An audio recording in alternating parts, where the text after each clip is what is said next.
finalde. Rakip Brezilya. Final maçını kim yenerse şampiyonu olur Metin Bey. Setlerde 1-0 gerideyiz. Haydi kızlar dedikodu yapar gibi. Berkal gönderdi. Haydi Alif kaldırdı. Hande'den sayı geldi.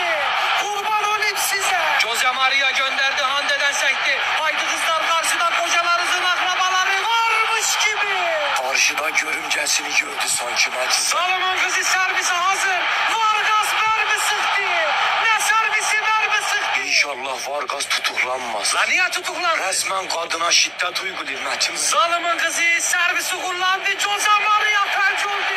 Bakrit çevirdi. Ana Kristini içeri hamleden sekti. Elif kaldırdı. Saplo! Saçı düküne yetişmeyen eltiye benzedi Brezilya. Suratları yerde, moraller darmadağın. Vargas kaldırdı. Elif'ten final sayısı. Salomon kızları şampiyon. Metin Bey keşke Dünya Kupası'na da Vargas'ı Margas'ı götürse. Salomon kızları Milletler Ligi'nde finalde.